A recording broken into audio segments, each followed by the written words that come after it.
Pois bem, estamos então na nossa segunda parte. Fuga para Midian. Criado nas cortes egípcias, a sua vida tomou um rumo decisivo quando, já adulto, ele presenciou um ato de brutalidade, um egípcio espancando um hebreu. Esse evento despertou em Moisés uma profunda indignação no sentido de justiça que não pôde ignorar. Num ato de defesa, mas também de raiva, Moisés acabou matando o egípcio. Ele olhou ao redor, pensando que ninguém tinha testemunhado o ato, e escondeu o corpo na areia, esperando que o incidente permanecesse em segredo.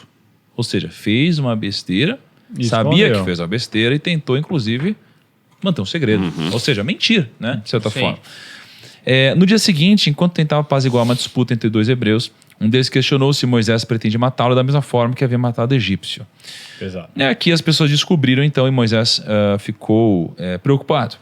Quando o faraó soube o decorrido, sua ira se voltou contra Moisés, que agora era não apenas um fugitivo, mas um homem marcado para morrer. E ciente do perigo, ele não teve outra escolha, senão fugir para salvar a própria vida. Ele deixou para trás o luxo e a segurança da corte egípcia, aventurando-se no desconhecido. Você vê como Deus é, né? Ele fez algo que realmente era ilegal na época, só que isso foi importante para a história, ele precisava sair de lá, né? Enfim, Mas o faraó ficou contra ele?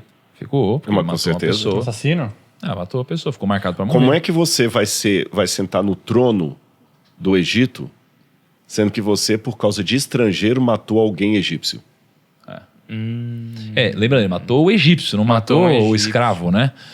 E aí, Moisés viajou para a terra de Midian, um território distante onde esperava viver em anonimato e segurança. Mas foi um viajar de tipo assim, janelinha, ventinho no rosto. Foi do deserto. Desertaço. Mesmo, né? E lá ele encontrou refúgio junto a um poço, Kaique. O poço de Jetro, que é um sacerdote de Midian. Enquanto ele estava no poço, Moisés demonstrou mais uma vez que tinha caráter ao defender as filhas de Jetro de outros pastores que as molestavam. Impressionado com a integridade e a bravura de Moisés, Jetro acolheu ele em sua família. E em Midian, Moisés começou uma nova vida. Ele casou-se com Zípora, uma das filhas de Jetro, e tornou-se um pastor cuidando das ovelhas de seu sogro. Ele foi de príncipe do Egito a um humilde pastor no deserto. Foi um tempo de aprendizado, crescimento espiritual e preparação para o que estava por vir. Moisés não sabia ainda, mas sua jornada em Midian estava forjando o líder que libertaria o povo de Israel da escravidão. Fala que ele foi um humilde pastor, é certo, porque, sei lá, o Jetro tinha postos, então quem tinha postos naquela época também era bem sucedido, né? Porque não era uma coisa que qualquer um tinha que pagar para pegar água. Tá certo. E ele era um pastor também que ovelha, né? Não era uma coisa barata um também. Problema, a profissão de pastor, ela era abominada pelos egípcios. Se vocês lembrarem de novo do nosso bate-papo sobre José, quando os irmãos de José vão lá no Egito visitar José, que era primeiro-ministro, o faraó falou o seguinte: olha, sua família é bem-vinda aqui, escolhe o melhor da terra para eles, a terra de Gósen, mas na hora da refeição, diz o livro do Gênesis, eles não se assentaram perto do faraó, porque os pastores de ovelhas são abominação para os egípcios. Por que os pastores são... Uma das possibilidades, a gente não tem uma certeza absoluta para longe de qualquer questionamento, mas uma das possibilidades é o seguinte: os egípcios tinham um asseio cerimonial muito grande por razões litúrgicas. Por exemplo, eles não aceitavam mosca, não aceitavam nada. Até hoje, por exemplo, os muçulmanos, dependendo do país, é claro, eles têm também algumas questões cerimoniais que, por exemplo, você não vai ver muçulmano criando cachorro em casa. Dependendo do país, é claro, porque cada país tem um islamismo diferente. Na Turquia, você vê um monte de cachorro na rua solto.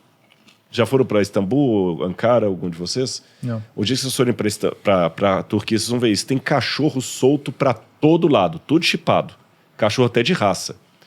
Eles não fazem mal, colocam a aguinha pro cachorro, mas dentro de casa não tem o cachorro, porque o pelo do cachorro é ruim para a religião muçulmana. É como se estivesse trazendo uma impureza. Não impureza no sentido de higiene. Sim. Impureza no sentido de contaminação espiritual. Então você não pode ter pet.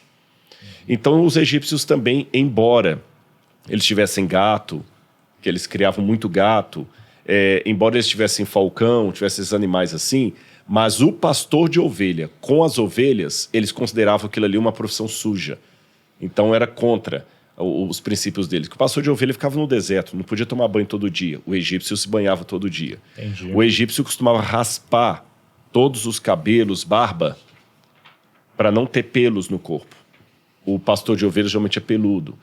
Então, é interessante, porque ao mesmo tempo que a profissão de pastor, simbolicamente, ela era importante no Egito, por isso que você vê sempre os faraós com aquele, assim, nos sarcófagos, Tutancâmon, ele traz aqui um cajado de pastor numa mão e um flagrum de pastor na outra mão.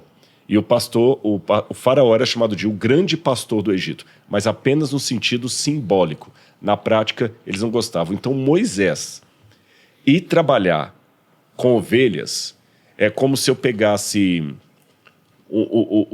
alguém que tem toda a linha do Dr. Bactéria. Lembra do Dr. Bactéria, famoso, que fala muito? Pegar alguém da linha do Dr. Bactéria e obrigar o camarada agora a trabalhar num lixão. Alguém que tem o conhecimento, a filosofia do Dr. Bactéria. Eu tô falando do Dr. Bactéria que eu não sei o nome dele, gente. Não é nenhum dos casos, não. Sei, não. Mas ele é famoso. Eu gosto de ver as coisas que ele fala. Por causa dele, a minha mulher, ela joga a esponja fora a cada 5 dias, assim. Porque dá até medo ouvir, porque ele mostra as coisas que a gente não faz ideia. Um dia ele falou lá sobre banheiro e tudo. Enfim, imagina, é só para fazer essa comparação. Sim. Alguém que tem o escrúpulo do Dr. Bactéria, por uma circunstância da vida, sendo obrigado a comer no lixão e comer no lixão e trabalhar no lixão. Foi Moisés no deserto. Agora, realmente, o Jethro, ele não parecia ser um cara humilde, digamos, financeiramente. Não, né? ele tinha condição. Mas o meu argumento é que mais pra frente na história, acho que um dos melhores conselhos que eu já vi sobre negócios está na Bíblia e foi dado por Jethro. Né? Mais pra frente. Só que o conselho dele não é qualquer conselho.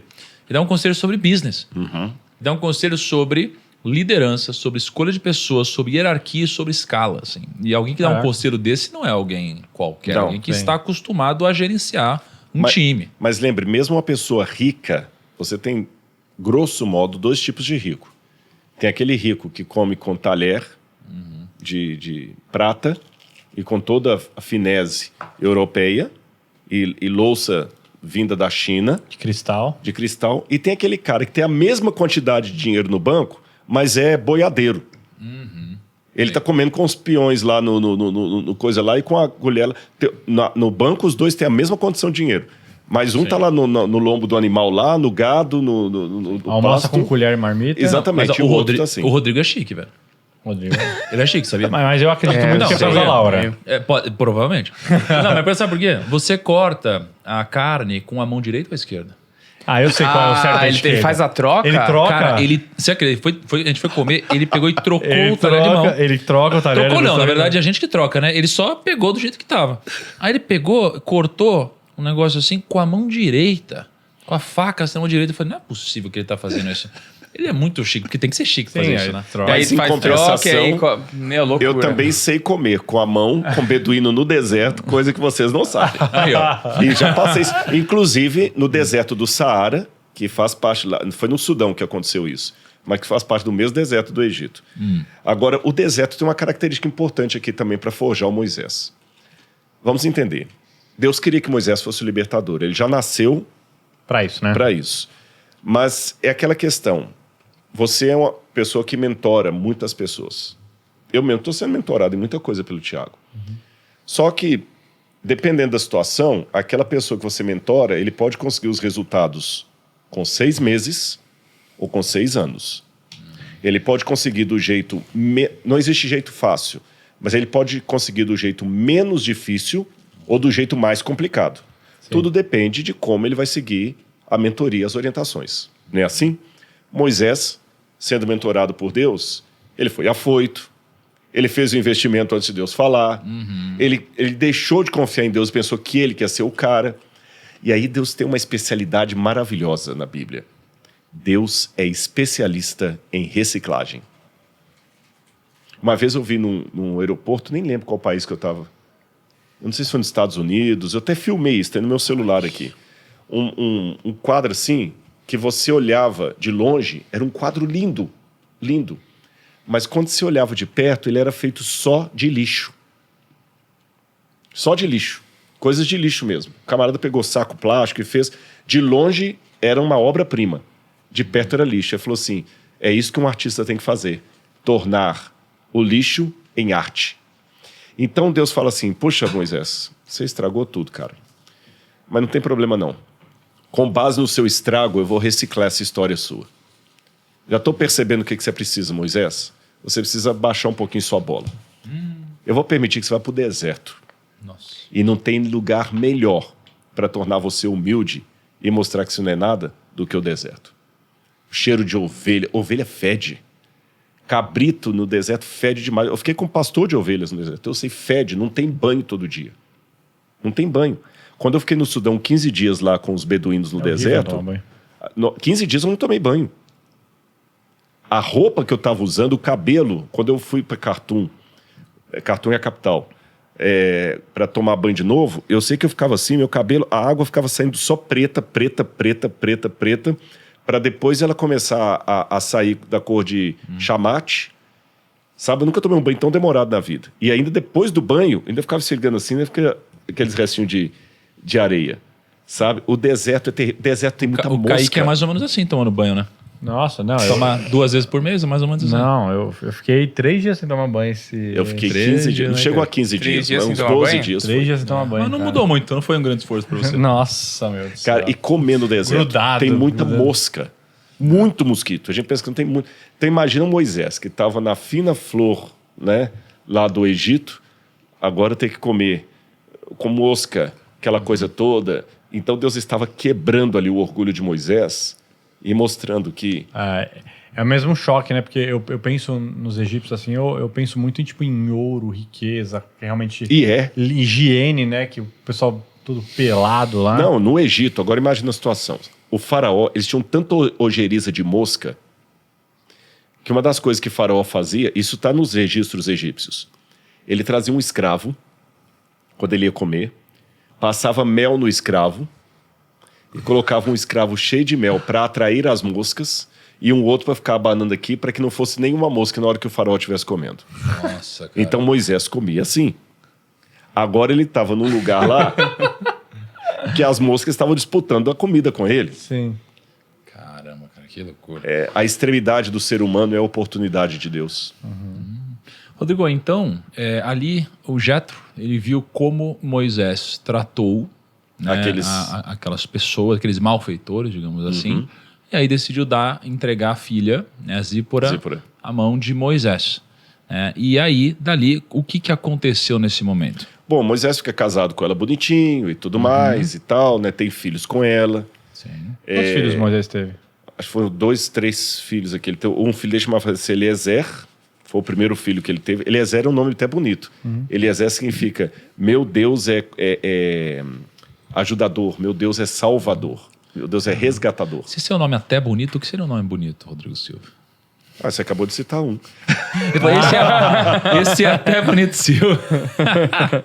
Quando eu falei até bonito, eu quis dizer pelo significado. Sim. Porque no Oriente eles davam muito nome pelo significado da criança. Pô, cara, você sabe que quando eu olho pro meu nome, ele representaria Jacó. Jacó mas Tiago é Jacó.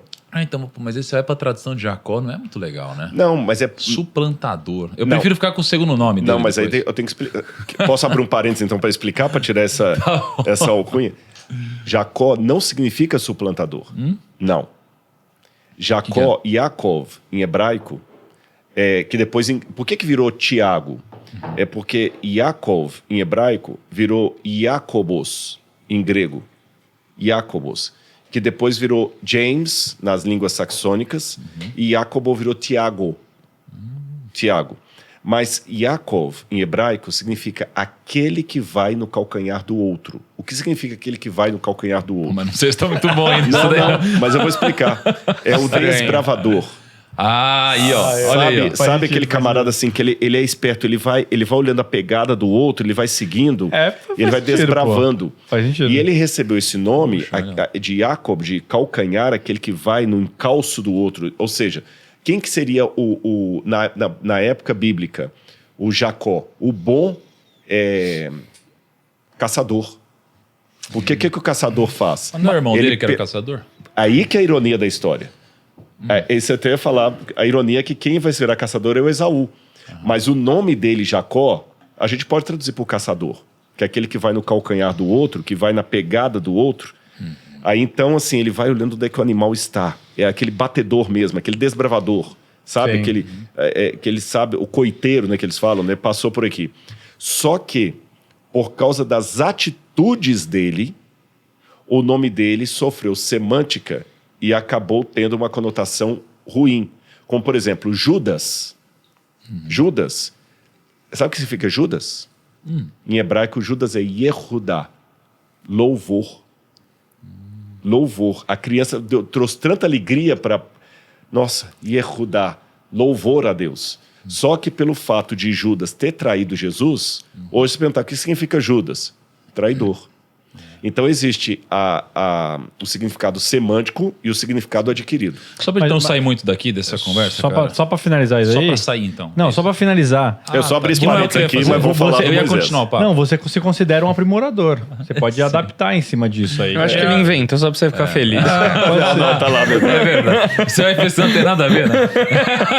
É igual aqueles catálogos lá de nome de criança, né? Todo mundo é sol, luz do sol, flor do meio-dia. Mas, ó, O que significa seu nome? Luz do sol. Luz do sol. Eu vou querer gravar um podcast um dia sobre Judas. Vai ser um negócio interessante. Porque, só um pequeno parênteses antes de a gente voltar pro tema. Cara, e aí? Será que Judas, ele teve... Porque diz na Bíblia que o final é mais importante. Qual foi o final de Judas? Eu sei o final de Judas. Mas... Ele morreu. Morreu? Não. Não, mas o ponto é... Judas, ele se matou, né? Sim, ele definhou. Só que, assim... Porque ele se arrependeu de algo que ele fez. Sim. E aí? Mas... Se o cara se arrependeu no final da vida, isso daqui é bom ou é ruim? Deixamos para o episódio de Judas e não vamos responder isso agora. Porque Será que Judas trairá se ele se Jesus? arrependeu, ele tinha que ter sido perdoado, né? Não sei se ele se arrependeu, ele ficou maluco, então diferente. Será que Judas ficou meio trairá Jesus Smigol, Cristo? né? Será? Bom, Você gostou desse corte? Gostou do programa com o Rodrigo Silva? Então pega esse recado aqui que ele é pra você. Em julho, o Grupo Primo e a Unasp vão lançar uma pós-graduação em Interpretação Bíblica e Arqueologia das Escrituras, que vai ser liderada pelo Rodrigo Silva. Você vai ter a chance de aprender com profundidade sobre todos os principais livros da Bíblia e a interpretar os trechos mais importantes também. E também vai ter aula de Arqueologia Bíblica, onde vai conhecer os lugares no Oriente Médio por onde passaram Jesus e os seus apóstolos, tá? Além disso, os alunos dessa pós-graduação vão ter a chance de visitar o Museu de Arqueologia Bíblica, que fica no interior de São Paulo, acompanhado, guiado aqui pelo Rodrigo Silva. Você também vai ter a chance, né, a oportunidade de ficar amigo e se aproximar de um monte de gente que também tem interesse em aprender mais sobre a Bíblia no nosso grupo de WhatsApp. E tem mais, o aluno da pós-graduação que tiver mais destaque, que mais se envolver, tiver as melhores notas, vai ganhar uma viagem para Israel com tudo pago. E é claro que você vai fazer essa viagem guiada pelo próprio Rodrigo Silva, que entende muito do assunto e vai lá desvendar todos os mistérios e toda a história por onde passou Jesus. Se você não quer perder essa chance de aprender mais sobre Bíblia com o próprio Rodrigo Silva, clica aqui no link da descrição do vídeo ou aponta aqui para o QR Code na tela e entre na nossa lista de espera e seja avisado da nossa primeira turma. E dia 15 de julho começa uma série de aulas gratuitas aqui do Rodrigo Silva. Você vai ter aqui uma série de aulas com uma mega profundidade sobre o assunto da Bíblia, certo? Link na descrição, QR Code na tela.